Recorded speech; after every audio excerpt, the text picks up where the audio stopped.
Good morning friends. Relationship between young modulus and modulus of rigidity में relationship उसका numerical देखेंगे। इसमें क्या क्या चीज़ बिल्कुल एक्सप्लेन करेंगे डिटेल में। इन दोनों में रिलेशन क्या है। यंग मॉडुलस को ई से डिनोट किया जाता है और मॉडुलस ऑफ रिजिडिटी को, यंग मॉडुलस को हम प्लास्टिसिटी भी कह देते हैं इलास्टिसिटी सॉरी, उसको ई से भी और सिग्मा से भी डिनोट किया जाता है। और modulus of rigidity C N और जी से भी डिनोट किया जाता है। यंग मॉडुलस ऑफ इलास्टिसिटी क्या होता है, ई क्या होता है, टेंसाइल स्ट्रेस अपॉन में टेंसाइल स्ट्रेन और कंप्रेसिव स्ट्रेस अपॉन में कंप्रेसिव स्ट्रेन। दोनों फोर्स जो होते हैं, टेंसाइल भी होता है जो फोर्स ये वाला जो खींचते हैं, और कंप्रेसिव जो हम लगाते हैं, दोनों फोर्स और स्ट्रेन। ठीक है। हुक्स लॉ में क्या है, मैं आपको हुक्स लॉ दिखा देता हूँ। हुक्स लॉ क्या कहता है कि ये सिर्फ, इसमें मैं आपको की पॉइंट है जो आपको बेसिक्स पता होने चाहिए आप ये डेरिवेशन करने के लिए, रिलेशनशिप फाइंड आउट करने के लिए। तो हुक्स लॉ क्या कहता है, up to the elastic limit stress is directly proportional to strain. Stress को हम डिनोट करते हैं सिग्मा से, स्ट्रेन को स्मॉल ई या इससे डिनोट करते हैं। अब इनका रिलेशनशिप क्या होता है, इनमें stress is directly proportional to strain. अगर हम प्रोपोर्शनल हटाएंगे तो एक के कांस्टेंट आ जाएगा, और इसमें ई को भी एक ई के नाम से रख लो चाहे ई के नाम से। तो इस वैल्यू से हमें sigma is equal to E is a constant, और ये वाला स्ट्रेन हो गया ई। तो यहाँ से हमें मिल जाती है ई की वैल्यू, सिग्मा अपॉन में स्ट्रेस अपॉन में strain. This is modulus, young modulus. Okay, अब क्या करते हैं, अब हम फाइंड आउट करते हैं यूनिट। इसकी यूनिट क्या होती है, जो यंग मॉडुलस है इसकी यूनिट होती है न्यूटन पर एम स्क्वेयर, क्योंकि स्ट्रेन की कोई यूनिट नहीं होती, स्ट्रेस की होती है, तो वही इसकी यूनिट हो जाएगी। अब देखते हैं modulus of rigidity. Modulus of rigidity की कुछ पॉइंट क्या है कि से इसमें टाउ को कहते हैं शेयर स्ट्रेस। शेयर स्ट्रेस क्या होता है, डिनोट किससे करते हैं, टाउ से। शेयर स्ट्रेन को फाई से या एंगल थीटा से भी हम डिनोट कर देते हैं। अब क्या है कि जो tau is directly proportional to shear stress is directly proportional to shear strain. अब जैसे ये एक ऑब्जेक्ट है, इस पे हम शेयर स्ट्रेस लगाते हैं, तो इसमें कुछ चेंज आएंगे, इसकी जो इसमें एंगल का चेंज आएगा इसके बॉडी में, तो वो हो गया आपका strain, change in length upon में ओरिजिनल लेंथ। तो ये इसकी लेंथ होगी। तो एक्चुअली में एग्जाम्पल इसका बॉडी की शेप साइज कुछ भी हो जाए, लेकिन चेंज तो आया ना। स्ट्रेन क्या होता है, चेंज दिखाता है, चेंज इन लेंथ अपॉन में ओरिजिनल लेंथ। वही चीज़ है स्ट्रेस के पड़ने के ऊपर, स्ट्रेस जितना पड़ा उसके हिसाब से उसमें कितना चेंज आया। इसमें क्या, tau is directly proportional to phi, और एंगल का चेंज आया जो फाई है, वही स्ट्रेन लेंथ का चेंज आया। तो इसमें जी कांस्टेंट आ जाएगा, तो जी की वैल्यू क्या आ जाएगी, जो प्रोपोर्शनल हटाएंगे तो tau is equal to G phi, तो G is equal to tau upon में फाई। ये तो हो गया आपका modulus of rigidity, C N और जी से डिनोट किया जाता है। तो इसकी वैल्यू हमने फाइंड आउट कर ली ये। अरे यार पेन भी नहीं चल रहा। ठीक है, आपने ये देखा जी हमेशा, वैसे अभी क्या है, ई और जी की वैल्यू फिक्स होती है। जब भी हम कंस्ट्रक्शन के काम में मटेरियल को लेके आते हैं तो हमें सिर्फ ई की या जी की वैल्यू बतानी होती है, वो उसके अकॉर्डिंग मटेरियल प्रोवाइड कर देते हैं। एक बार आप ये देख लीजिए।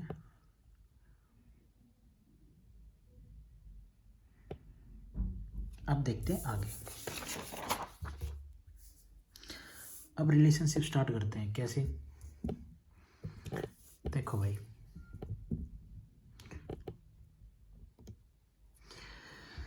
Relationship between young modulus and modulus of rigidity.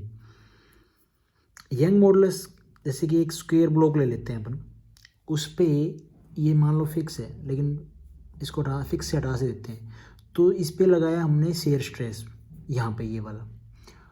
तो जब और सिंपल शेयर स्ट्रेस लगाया, अगर इसके फिक्स पॉइंट को हटा देंगे तो ये वाला, ठीक है। लेकिन ये तो सिंपल शेयर स्ट्रेस हो गया, इस पे कोई स्ट्रेस लग ही नहीं रहा है। मतलब कैसे कि जो अब ये इक्विलिब्रियम में है या नहीं है बॉडी? नहीं, इक्विलिब्रियम में नहीं है। इक्विलिब्रियम में कम आएगी बॉडी जब इस पे अपोजिट ये वाले फोर्स लगेंगे, ठीक है, कॉम्प्लीमेंट्री जो शेयर स्ट्रेस लगेंगे, जो इसको रोकेंगे एक्चुअली में। जैसे अपन ये पेन है, इस पेन को मैं अगर मैं ऐसे घुमाता हूँ, कोई ऐसा ऑब्जेक्ट नहीं है मेरे पास, तो क्या है ना, ये घूमेगा नहीं, इस पे भी कुछ इसके खुद के फोर्स होंगे, वो लगेंगे, स्ट्रेस लगेगा, ठीक है। तो वही चीज़ है। अब ये तो हो गए इसके डायगोनल। अब क्या है, जब हम शेयर स्ट्रेस लगाते हैं तो यंग मॉडुलस में ऐसे लगाते हैं, तो एक डायगोनल पे तो होगी टेंसाइल फोर्स स्ट्रेस पड़ेगा और एक होगा कंप्रेसिव। एक की लेंथ बढ़ेगी, एक की डायगोनल की छोटी हो जाएगी, ठीक है। अब पूरे शेयर स्ट्रेस को जो केस होता है, जैसे कि मैं आपको अभी ये बताऊं, जैसे कि ये स्ट्रेस है sigma is equal to minus tau, और ये सिग्मा है जो स्ट्रेस है ये इसके इक्वल है। ये 45 का एंगल हो गया है, क्योंकि 45 के एंगल पे इसमें चेंज आने स्टार्ट हो जाते हैं। ये जो यहाँ पे डायग्राम बन रहा है ये इलास्टिक लिमिट तक ही है, उससे पहले जितना क्या चेंज आता है बॉडी में।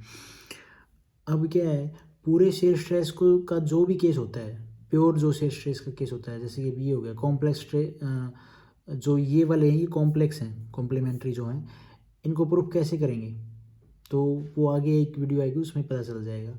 जो प्योर शेयर स्ट्रेस का जो केस होता है उसमें जो नॉर्मल स्ट्रेस डेवलप होता है ना, इस शेयर स्ट्रेस के साथ भी वो भी 45 डिग्री पे, जो मतलब शेयर स्ट्रेस प्रोड्यूस होगा, डेवलप होगा नॉर्मल स्ट्रेस, तो 45 डिग्री पे जाके प्रोड्यूस होता है, और उसका मैग्नीट्यूड वो एक टाउ के बराबर होता है। मतलब इसका जो मैग्नीट्यूड होगा और इसका तो वो इक्वल होगा, समझ रहे हो आप। अब क्या करते हैं अपन, आगे देखते हैं। जो नॉर्मल कंप्रेसिव ये वाला जो है ये डेवलप होता है और वो नॉमिनल टेंसाइल स्ट्रेस के परपेंडिकुलर होता है, ये वाला इसके 90 डिग्री परपेंडिकुलर है। अब अपन देखते हैं इसका न्यूमेरिकल टाइप्स। अब principal stress along diagonal, diagonal जो है प्रिंसिपल स्ट्रेस कौन से डायगोनल के, बीडी के, ठीक है। अपन ने बीडी ले लिया, कुछ आपको यूट्यूब पे मिलेंगे उसमें, दूसरी साइड भी ले सकते हैं। तो वो सिग्मा मैंने बताया आपको टाउ के इक्वल होता है, क्योंकि स्ट्रेस क्या होता है सिग्मा, तो वो डायगोनल हो गया, वो टाउ के इक्वल हो गया। नेट स्ट्रेन कितना होगा इसमें, स्ट्रेन कितना, ये तो स्ट्रेस पड़ा, स्ट्रेन कितना पड़ेगा, तो जो स्ट्रेन ऑन बीडी पे पड़ेगा वो कितना पड़ेगा, टाउ अपॉन में ई, समझ रहे हो आप। टाउ कहाँ से आया, अपॉन में ई कैसे आया, ई ये होता है, उसके ऊपर जो स्ट्रेन पड़ेगा वो स्ट्रेस पड़ेगा वो अपॉन में स्ट्रेन। तो अभी पीछे अपन ने क्या किया, सिग्मा की वैल्यू टाउ के इक्वल रखी अपन ने, इक्वल होता है क्योंकि उसका मैग्नीट्यूड और वो सब सेम होता है। तो ये जो वैल्यू है ये यहाँ से आई है, दोबारा से बता देता हूँ, आप कहोगे कि भाई ये कैसे, ये जो है ना सिग्मा स्ट्रेस ये टाउ के इक्वल होगा इस केस में, क्योंकि जो नॉमिनल कंप्रेसिव स्ट्रेस जो डेवलप होता है, stress nominal compressive stress develop होता है वो एक नॉमिनल टेंसाइल स्ट्रेस के परपेंडिकुलर होता है। एक तो चीज़ ये होगी, दूसरा जो स्ट्रेस शेयर स्ट्रेस के साथ जो भी 45 डिग्री पे होगा उसका मैग्नीट्यूड टाउ के बराबर होता है, इसीलिए sigma is equal to tau. अब होप आपको ये समझ में आ गई होगी। उसके बाद क्या है, ये आ गई एक value along the AC, AC क्या है, एक डायगोनल है, कंप्रेसिव स्ट्रेस इस पर प्रोड्यूस हो रहा है, क्योंकि अपन जब खींचेंगे तो एक तो साइड खींचेगी लंबी हो जाएगी, एक छोटी हो जाएगी।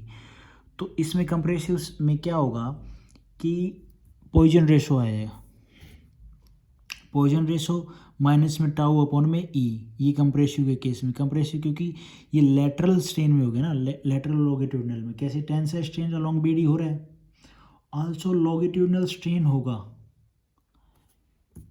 बीडी के साथ में जो हो रहा है ये लॉन्गिट्यूडिनल हो गया, तो लेटरल पे भी तो पड़ रहा है ना, ये इसके लेटरल पे भी तो पड़ रहा है, तो इसीलिए पॉइजन रेशो माइनस में टाउ अपॉन में ई, क्योंकि आप दोनों साइड के देखोगे ना, क्योंकि वो परपेंडिकुलर पे है, उससे अटैच है इसीलिए। तो नेट स्ट्रेन कितना हुआ उस बीडी डायगोनल पे, ये लॉन्गिट्यूडिनल में और लेटरल में आप दोनों देखोगे, तो दोनों में क्या हुआ, टाउ अपॉन में ई प्लस में mu, mu is Poisson ratio tau upon में ई।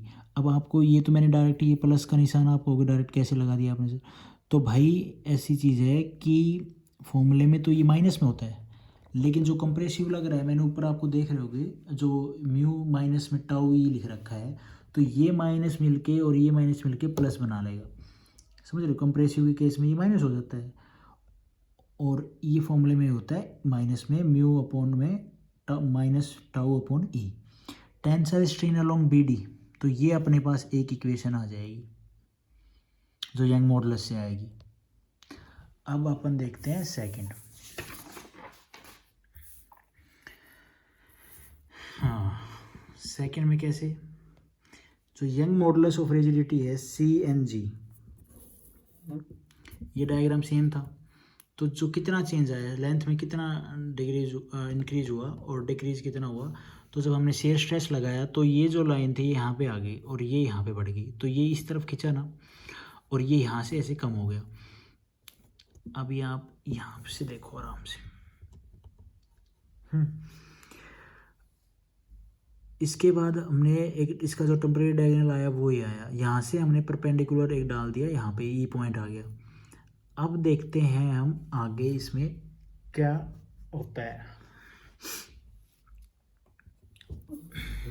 इसमें शेयर स्ट्रेन क्या होगा, शेयर स्ट्रेस तो टाउ हो गया, शेयर स्ट्रेस फाई और ये तो किस पे हुआ, ये D dash upon B D पे, डी डैश अपॉन में बी डी, ठीक है। अब इसको आप अभी छोड़ दो, इसको मैं आगे जब आगे पुट करूँगा तो उसमें आपको पता चल जाएगा। आप ये ट्रायंगल देख लो एक, इससे अपन आगे 45 के आगे वैल्यू निकालेंगे, लेकिन अभी पहले ये देखो tensile strain along B D, tensile strain निकालना हमने अलोंग बी डी के साथ में, तो कितना आया देखो, बी डी डैश माइनस में बी डी, स्ट्रेन क्या होता है change in length upon original length, वही चीज़ है। चेंज इन लेंथ कितना आया, पहले ये लेंथ थी इसमें ये चेंज हुआ, तो इस जो चेंज हुई इसमें से ये माइनस कर दी, तो और डिवाइड बाय दिस अपॉन में ओरिजिनल लेंथ, तो ये वैल्यू आ गई। इसके बाद क्या हुआ, ये स्क्वायर है, स्क्वायर में B D is equal to B E होता है, B D is equal to B E, जो मैंने परपेंडिकुलर डाला वो इक्वल हो गया। उसके बाद क्या हुआ, जो बी डी है, जो बी डी डैश है वो क्या है पूरी, वो दो लेंथ को जोड़ के बनी हुई है, एक है बी ई प्लस में डी ई, ठीक है। अब इसको अपन इसकी वैल्यू निकाल लें ई डी डैश की, तो ये वैल्यू आ जाएगी माइनस में, आ जाएगी ना, या फिर अपन डायरेक्ट पुट कर सकते हैं, इसको छोड़ दीजिए। ये जो बी डी डैश है ये दो वैल्यू से, दो लाइन से बनकर बनी है, और ये B D is equal to B E था, तो इसमें ये वैल्यू रखी बी डी डैश की जगह, इसकी जगह ये वैल्यू रख दी हमने, ठीक है। उसके बाद B D is equal to B E था, तो ये रख दिया, तो उसके बाद we got D dash E upon में बी डी, ये बी डी की वैल्यू आ गई। अब ट्रायंगल डी डैश और ई, जो ये वाला ट्रायंगल है, दिस ट्रायंगल डी डैश और ई, ये देख लीजिए यहाँ पे अच्छे से, डी डैश और ई, ये 45 डिग्री, तो कोस 45 डिग्री इक्वल टू क्या होता है, बेस अपॉन में हाइपोटेन्यूस, कोस 45 बाई क्या हो जाएगा, डी ई बेस, हाइपोटेन्यूस क्या होगा, डी डैश, ये आ गया। तो इससे हमें कौन सी वैल्यू मिल गई, यहाँ पे ये वैल्यू मिल जाती है हमें डी डैश और ई की, तो ये वैल्यू हमें निकल गई हमसे, डी डैश, और ये यहाँ पे पुट कर देंगे, और अब निकालते हैं बी डी की वैल्यू, बी ई है,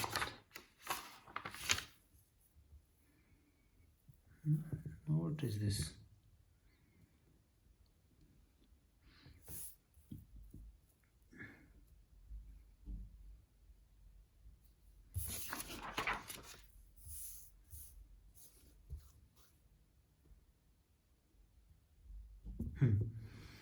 अब triangle A B C D में जब हम देखेंगे तो A B is equal to A D होता है, स्क्वायर इक्वल होती है, तो इससे हमें पाइथागोरस पर में से ये निकल जाएगी ये वैल्यू, जब हम इस ट्रायंगल में डालेंगे तो B D is equal to triangle A B square plus में A D square, then we got this value, क्योंकि A B is equal to A D है तो यहाँ पे हम ए डी की वैल्यू पुट करेंगे तो ये आ जाएगी बी डी की वैल्यू, बी डी क्या आ जाएगी √2 AD।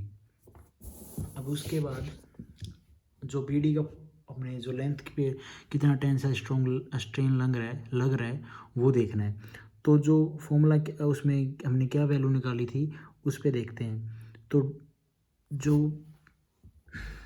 आपको दिखा देता हूँ, बी डी की जगह तो हमने ये वैल्यू रख दी जो हमने निकाली, और जो ये ऊपर डी डैश था, डी डैश, हाँ डी डैश ई जो था उसकी जगह हमने ये वैल्यू रख दी। उसके बाद हमें मिला ये, देखिए 1/2, क्योंकि ये सोल्व करेंगे तो ये आ जाएगा 1/2 डी डैश अपॉन में ए डी। अब ट्रायंगल ए डी डी डैश, उसमें क्या होता है, जब जो शेयर स्ट्रेस लगाया है उसमें माइनर सा चेंज आया, और वो माइनर सा चेंज बहुत माइनर होता है, तो उस ट्रायंगल पे देखते हैं कितना चेंज आया।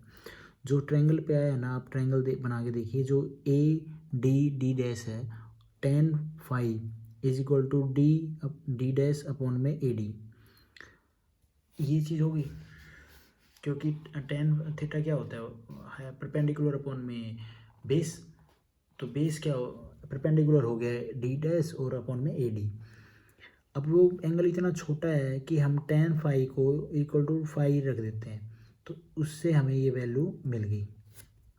कुछ किताबों में अलग तरीके से भी है, लेकिन आप ये आराम से ले सकते हैं क्योंकि वो माइनर सा चेंज होता है एंगल में, इसलिए हम tan phi की इक्वल टू phi रख देंगे, तो हमें ये वैल्यू आ गई, या थीटा रख देंगे या phi रख देंगे, जो भी एक ही चीज़ है वो।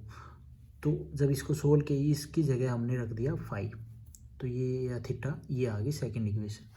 अब जो हमने फर्स्ट इक्वेशन निकाली थी वो जो यंग मॉडुलस में निकाली वो, और ये कैसे, पहली इक्वेशन क्या थी, टाउ अपॉन में E 1 + mu is equal to 1/2 theta या phi। अब क्या है, जो थीटा और phi क्या होता है, शेयर स्ट्रेन होता है, ठीक है, वो क्या होता है, शेयर स्ट्रेन होता है ना। शेयर स्ट्रेन क्या होता है, टाउ अपॉन में जी मॉडुलस ऑफ रिजिडिटी। अब हमने रख दिया यहाँ पे टाउ अपॉन में जी सी एन, ये एक ही वैल्यू होती है मॉडुलस ऑफ रिजिडिटी की। तो उसके बाद ये टाउ से टाउ घट गया और 2c and we got this value. Solve करेंगे तो इसको ये आ गई ई की वैल्यू, जो इनका रिलेशनशिप है दोनों में। 2c ये यंग मॉडुलस हो गया, modulus of rigidity, this is Young modulus and this is Poisson ratio, we got this equation E is equal to 2c 1 + mu. ये था रिलेशनशिप। अगर आपको इसमें कुछ भी समझ में नहीं आया हो तो अब दोबारा देखिए, और फिर और जो यूट्यूब पे वीडियो है वो भी देख सकते हैं। Thank you guys.